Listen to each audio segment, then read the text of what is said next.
Bisa jadi si pemilik suara tersinggung karena merasa diremehkan, jadi beberapa hari setelahnya gangguan serupa muncul. Aku masih terjaga main Twitter stalking sesuatu tentang makanan. Asik memandang foto-fotonya, membayangkan rasa makanan yang gak bakal bisa aku beli. Jariku terhenti oleh suara sayup-sayup namun jelas, terdengar tangisan perempuan. Suaranya seperti jauh, tapi serasa dibisikkan ke telinga kiriku. Ku pejamkan mata rapat-rapat dan aku bilang, "Ngapunten mbak, sepurane," rintihku dalam hati. Nggak henti-hentinya aku baca ayat kursi sampai tertidur. Seingatku, aku belum pernah ceritakan ini ke teman kosku, takut dibilang kualat. Berbulan-bulan sudah kami nggak kejadian aneh lagi. Pikiran sudah bebas dari keparnoan yang nggak perlu. Apalagi kami disibukkan dengan tugas kuliah yang nggak bisa santai. Jadi hampir setiap malam kami keluar berburu wifi gratis untuk mengerjakan tugas. Seperti malam ini, Arin dan Cika nugas di luar, tinggal aku dan Maya saja di kos. Maya ketiduran di kamarku, jadi hanya aku satu-satunya yang terjaga. Biar nggak sepi nonton film, pikirku. Sedari pagi laptopku di kamar Cika, jadi aku nonton di sana. Aku duduk bersandar di samping dipan. Buka stok film dari harddisk dan pilih film Marmut Merah Jambu, film komedi karya Raditya Dika. Santai nonton film sambil ngemil kuaci. Saat sedang seru-serunya terdengar langkah terburu-buru dari arah tangga. Duk duk duk duk duk duk duk. Aku refleks berkata, "Biasa aja Ci, gak perlu lari," teriakku tanpa mengalihkan pandangan dari layar laptop. Cika kalau naik tangga memang gak bisa santai. Selang beberapa menit, kok ini anak gak masuk kamar? Aku pause filmku dan tanpa merubah posisi duduk, aku tengok arah tangga. Gak ada siapa-siapa. Lalu aku memutuskan nge-WA anak kos-kosan. "Masih di A3, salah satu gedung kampus yang ada wifi-nya, tugasku belum selesai," kata salah satu anak-anak. "Mon, kencanmu masih lama ta?" Pesan singkatku demikian. "Abis ini pulang," kata Monska. "Bodoh amat lah, toh suara semacam ini sudah biasa." Aku lanjut nonton lagi. Nggak lama kemudian terdengar suara motor dan gerbang. Oh, Monska sudah pulang. Setelah menutup pintu, dia langsung naik ke atas sambil teriak-teriak. Aku kaget. Aku langsung keluar kamar. Begitu berdiri di depan pintu, kami bertatapan, mematung sepersekian detik. "Kamu bau juga enggak?" Aku mengangguk. Dan ternyata bau kemenyan menyeruak sangat kuat. Heran, kenapa bau sekuat ini enggak tercium sampai kamar, padahal pintunya terbuka lebar. Kami ketakutan dan masuk ke kamarku di mana Maya masih tidur. "Mai, bangun Mai, rumah bau kemenyan," kataku. Maya hanya menggeliat sebentar lalu kembali tidur. "Ya ampun, ini anak," kataku. Aneh, bau menyan juga nggak masuk ke kamarku. Aku dan Monska nggak berani keluar kamar, seakan-akan ini satu-satunya tempat paling aman. Bau kemenyan ini dari mana sih? Berjam-jam kemudian Cika dan Arin pulang. Mereka nampak curiga karena Monska jarang main ke kamarku sampai selarut ini. Kami cerita apa yang baru saja terjadi, dan dari raut muka Arin nampaknya bau itu sudah hilang. "Kok aku doang sih yang gak pernah ngalamin kejadian aneh?" kata Maya. "Pengen tamai," sahut Arin. "Enggak, makasih," jawab Maya. Di awal tahun 2015 karena 1-2 alasan Cika memutuskan pindah kos. Artinya tinggal Maya seorang di kamar satu dan biaya kos jadi ditanggung sendiri. Sebagai bentuk solidaritas, kami bertiga meminta izin pemilik kos untuk pindah ke kamar 3 dan biaya kos dibagi rata. Sejak awal kamar 3 belum pernah dihuni karena biaya sewanya paling mahal mengingat ukurannya yang luas, kira-kira 4x8 meter. Sama seperti sebelumnya, interior didominasi oleh kayu. Seharian kami menghabiskan waktu membersihkan kamar dari debu yang luar biasa tebalnya. Kali ini tempat tidur kami terpisah, bukan lagi dipan tingkat seperti sebelumnya. Aku dan Maya memilih tempat tidur di samping jendela, dan menurutku ini adalah spot terbaik. Membayangkan esok pagi ketika bangun yang kulihat pertama adalah dahan pohon, burung, dan tupai. Tapi bagi Arin menyeramkan kalau bisa melihat apa yang terjadi di luar sana. Sehingga dia memilih tempat tidur di samping lemari. Bulan berikutnya datang 2 penghuni baru, Tiara dan Ayu. Mereka pelajar dari salah satu sekolah sekitar kos. Kami gampang akrab dengan Tiara. Anaknya lucu, jadi kami sering menggodanya dengan sebutan anak kecil. Mereka berdua menempati kamar bawah dekat pintu menuju garasi. Dan pertengahan tahun 2015, pemilik kos merenovasi rumah. Lebih tepatnya menambah kamar. Ruang tamu luas yang selama ini jadi tempat berkumpul kami diubah menjadi 3 kamar. Tiara dan Ayu pindah ke kamar yang baru jadi. Mereka pilih kamar B8. Tapi nggak lama Ayu pindah, jadi tinggal Tiara sendiri. Sejak itu Tiara sering main ke atas. Kamar kami yang paling luas ini jadi semacam base camp. Di akhir bulan, kamar B6 dihuni 2 pendatang baru.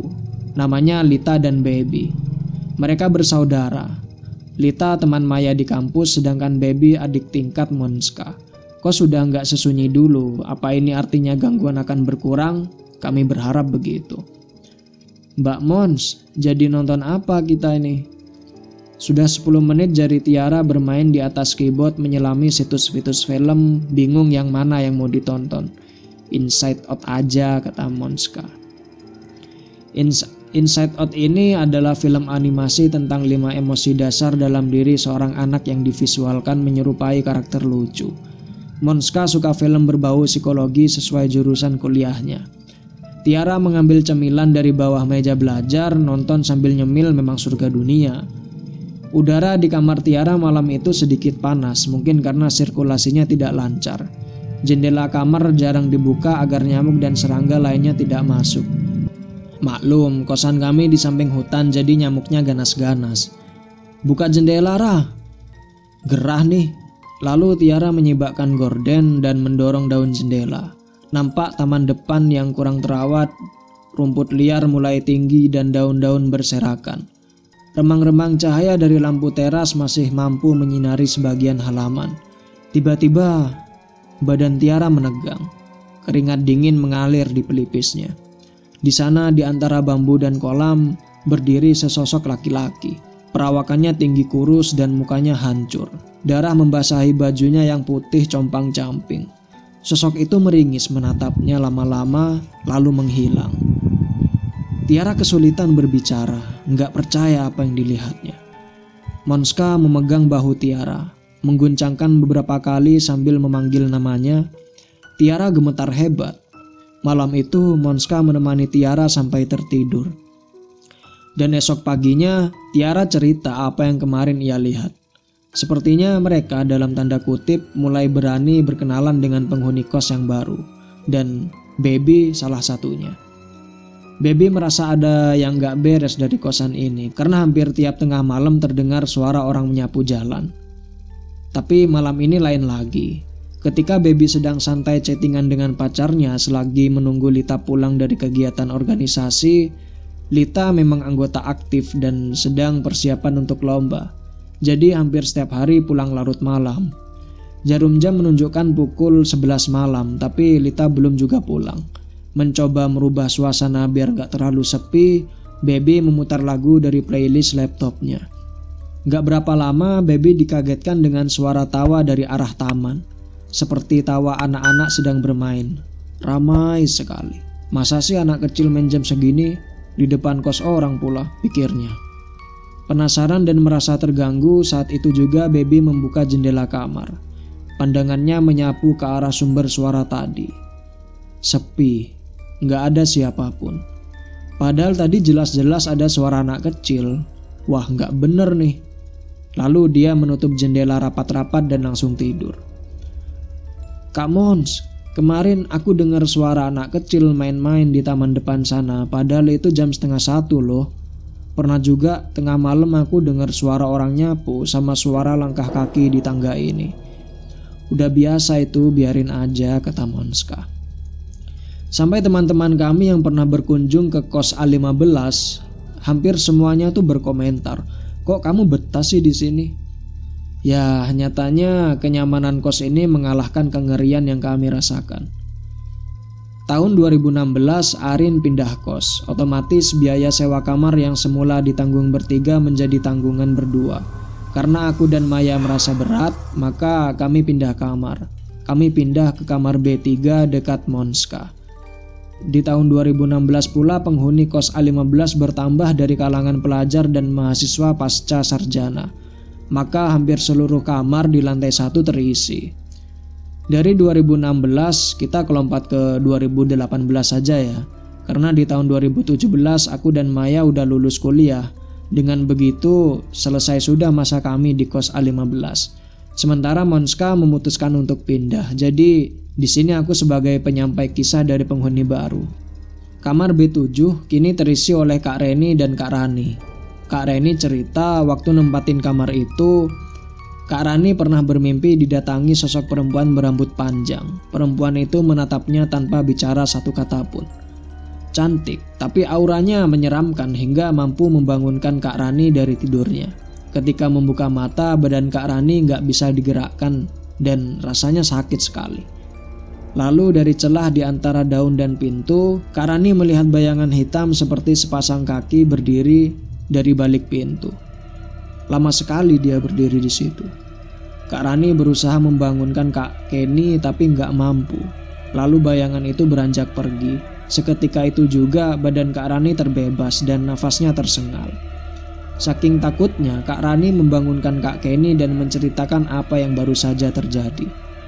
Karena Kak Rani nggak nyaman di kamar itu, akhirnya mereka memutuskan pindah ke kamar B3, kamarku setahun terakhir. Kak Kenny percaya dengan apa yang dialami Kak Rani karena nggak sekali dua kali matanya menangkap bayangan hitam masuk ke kamar mandi yang ada di depan kamarnya. Padahal nggak ada siapapun di situ. Sore itu mendung, nuansanya mengandung kantuk. Kak Kenny hampir tertidur kalau saja tidak ada kegaduhan dari garasi dan suara kaki mondar-mandir. Sepertinya Pak Beno, pengelola kos, lagi beres-beres perkakas. Pak Beno memang jarang mengunjungi kos. Paling-paling datang kalau ada masalah atau mau menagih uang sewa. Itulah mengapa kami tidak akrab, bahkan ada yang menghindari beliau. Hening. Sepertinya Pak Beno sudah pulang, pikirnya. Pak Beno tadi sore kesini Ran, untung kamu gak ketemu. Hah? Maksudnya? Kan kamu tahu dari tadi aku di teras sama anak-anak. Gak ada tuh Pak Beno datang. Lalu seolah paham apa yang terjadi, mereka tidak melanjutkan obrolan. Dan sekian waktu berlalu. Hari pertama treat ini tayang, aku dapat chat dari Cika. Dia bilang kalau ada teman kerjanya yang tinggal di dekat kos kami. Namanya Mbak Desi, coba kamu hubungi Tak. Mungkin kamu bisa dapat penjelasan tentang semua yang kita alami. Aku coba chat Mbak Desi untuk berbagi cerita. Orangnya ramah dan sopan. Mbak Desi bekerja di salah satu kantor media terkemuka. Tugasnya mencari berita di ranah pemerintahan Kota Malang.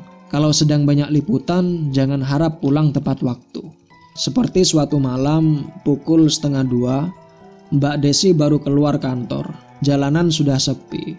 Udara dingin menemaninya di sepanjang perjalanan pulang. Akses terdekat ke rumah Mbak Desi ditutup kalau sudah lewat jam malam. Jadi harus ambil jalan memutar.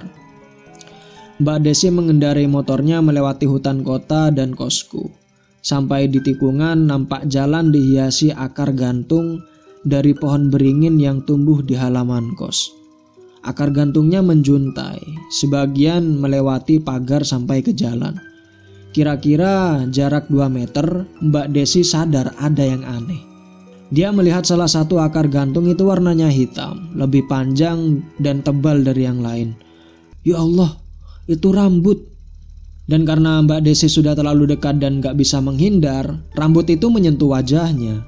Terdengar kikih tawa perempuan dan suaranya lantang. Refleks Mbak Desi tancap gas.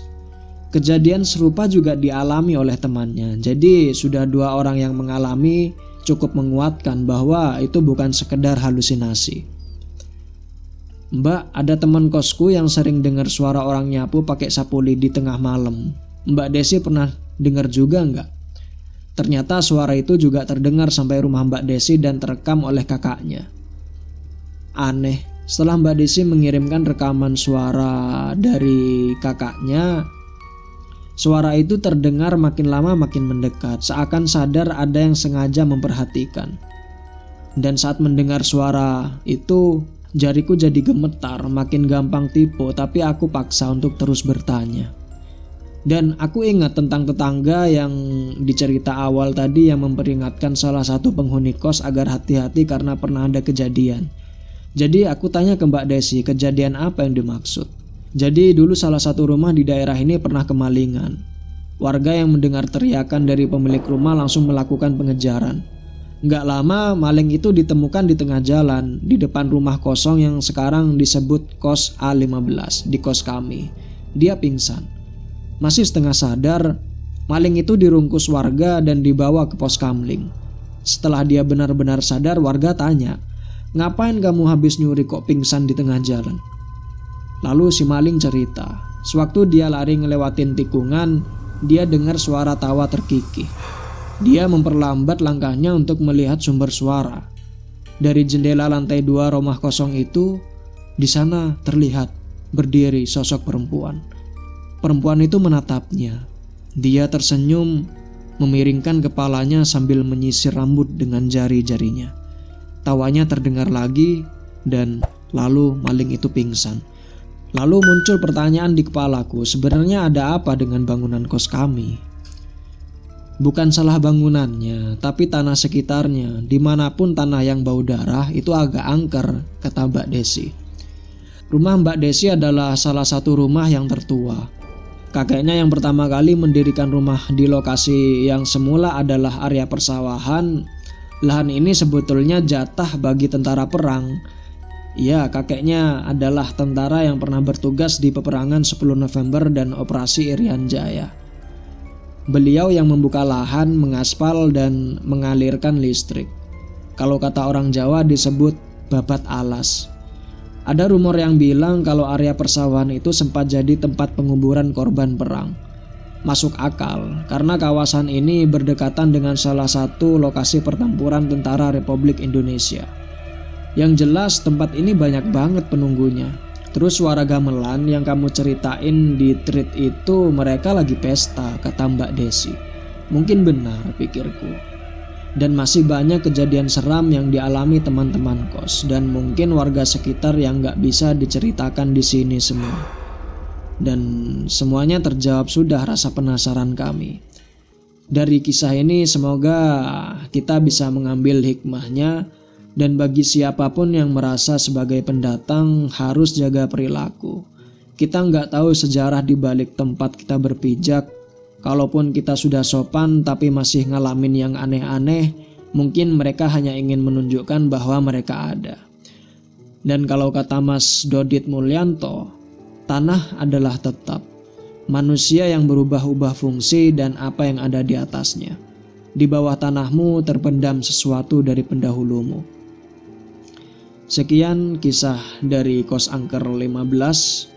Terima kasih untuk teman-teman yang mau menjaga rahasia lokasi demi kenyamanan warga sekitar, penghuni kos, dan tentu saja pemilik kos A15. Ya, terima kasih sudah mendengarkan. Untuk kalian semua, semoga kalian terhibur dan sedikit menerima suatu pembelajaran. Dan saya harap kamu yang mengetahui lokasi atau pernah dengar dan tahu untuk tidak memberitahu demi privasi pemilik kos dan penghuni kos. Oke, terima kasih. Selamat malam. Saya Bang Nakutin. Selamat beristirahat.